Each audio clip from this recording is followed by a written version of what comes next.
আসসালামু আলাইকুম everyone and welcome to 20 lessons. আশা করি তোমরা সবাই ভালো আছো এবং সুস্থ আছো। আমরা আলোচনা করছিলাম বেন্ডিং স্ট্রেস নিয়ে এবং এর আগে আমরা বেন্ডিং স্ট্রেসের বেশ কিছু এক্সাম্পলও দেখেছি এবং আজকে থেকে আমরা শুরু করব bending stress of composite cross section.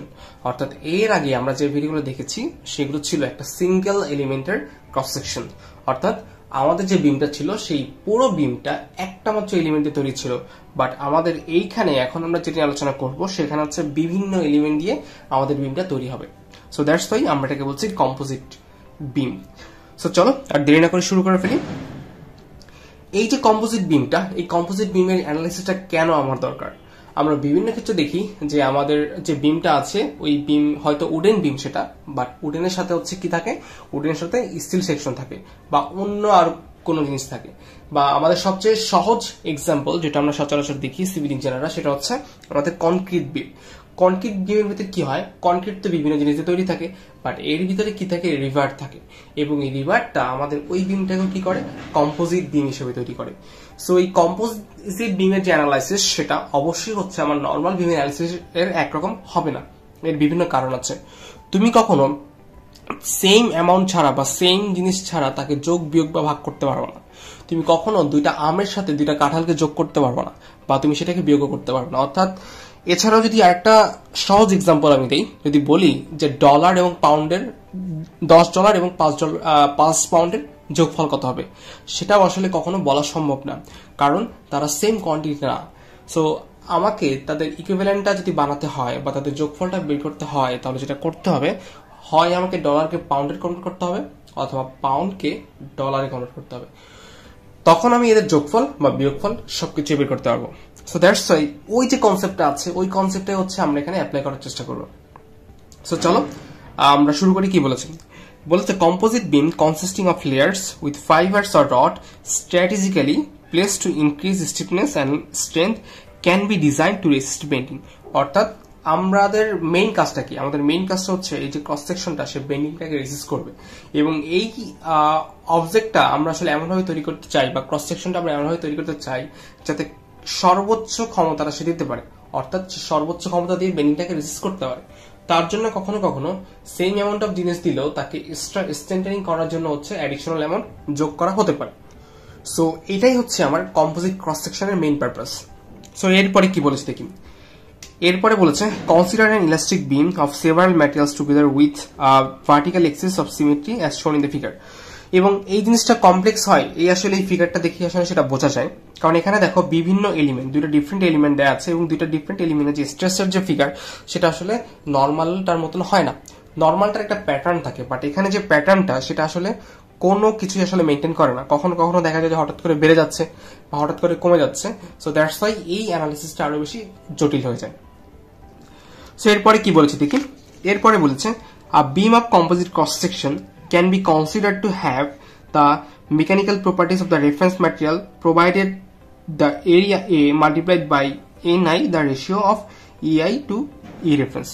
So আমার এখানে যে কনসেপ্টটা বা যে কনসেপ্টটা আমরা এখানে ডেভেলপ করবো সেটা হচ্ছে আমাদের এখানে দুইটা ম্যাটেরিয়াল থাকবে এবং এই দুইটা ম্যাটেরিয়ালকে আমরা চেষ্টা করবো যে কোনো একটা কনভার্ট করে নিয়ে যেতে। অর্থাৎ এখানে কি আছে, এখানে উপরের পোর্শনটা আছে হচ্ছে আমার স্টিল আর নিচে আছে কি উড। সো আমি চেষ্টা করব হয় উডটাকে স্টিলে কনভার্ট করতে বা স্টিলটাকে উডে কনভার্ট করে নিয়ে যেতে। সো এই যে কনভার্টটা আমি করব তার জন্য হচ্ছে আমার অ্যাডিশনাল কিছু জিনিস দরকার হবে বা অ্যাডিশনাল একটা জিনিসের সাপোর্ট আমার দরকার হবে।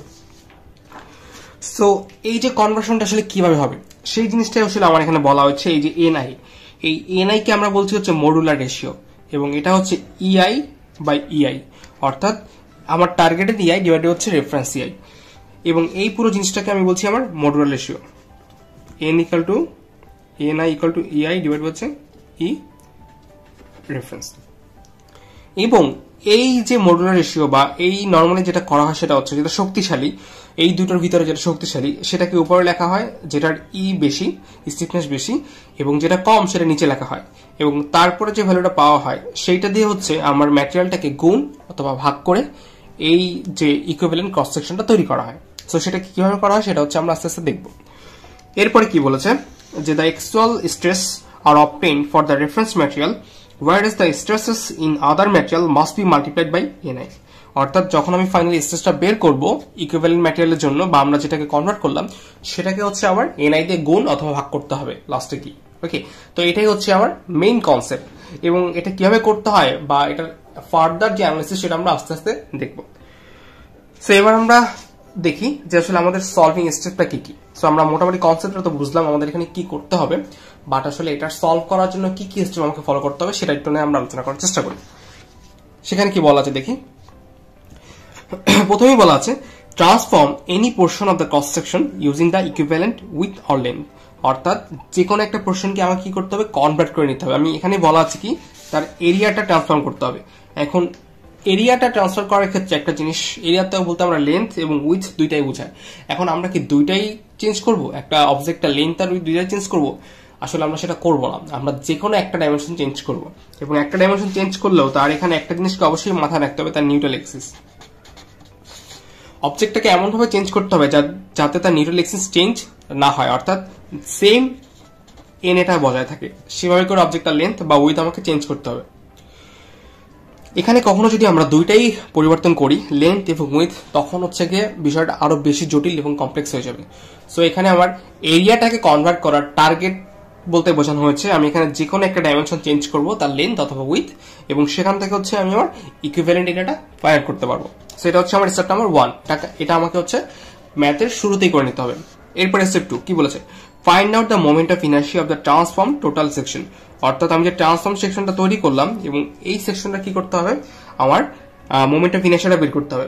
এখানে একটা জিনিস লক্ষণীয়, এখানে দুটা ম্যাটেরিয়াল আছে, একটা স্টিল আর একটা হচ্ছে কি উড।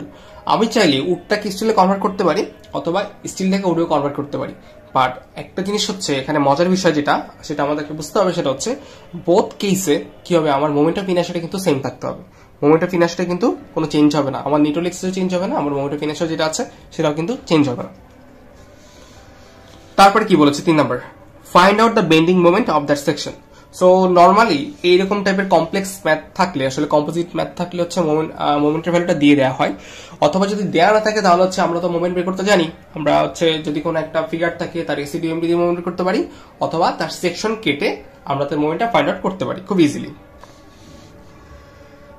তারপর কি বলছে, in cross section find out the distance y of the point of interest from the neutral axis.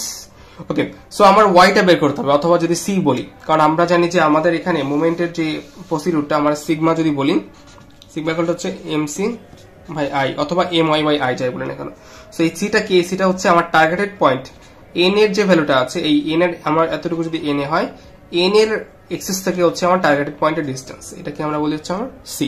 So এখান থেকে হচ্ছে খুব ইজিলি আমরা সিটা বের করতে পারবো, নিউট্রাল এক্সিস থেকে তার ডিস্টেন্সটা। ফাইনালি কি বলেছেন, finally find out the stress in both of them. অর্থাৎ দুইটার স্ট্রেস আমি বের করতে পারবো, বাট এইটা বের করার জন্য আমাকে অ্যাডিশনাল একটা জিনিস মাথায় রাখতে হবে, যেটা আমরা প্রথমে দেখলাম।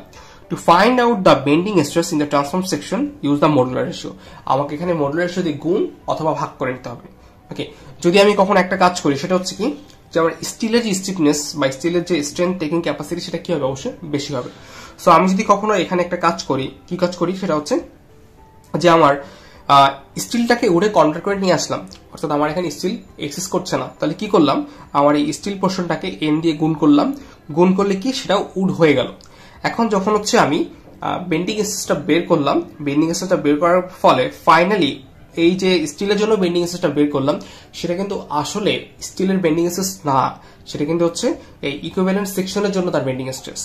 বাট এই ইকুইভ্যালেন্ট সেকশনে আমি এসেছিলাম কি হবে, এনআই দিয়ে গুণ করে। এই যে এখান দিয়ে এই সেকশনটাকে আমি উডটাকে কি করেছিলাম, এনআই দিয়ে গুণ করেছিলাম, তখন আমি কি পেয়েছি, স্টিলটাকে এনআই দিয়ে গুণ করেছিলাম, তখন হচ্ছে কি পেয়েছিলাম, তখন হচ্ছে গিয়ে আমি আমার এই স্টিলটাকে উডে কনভার্ট করতে পেরেছিলাম।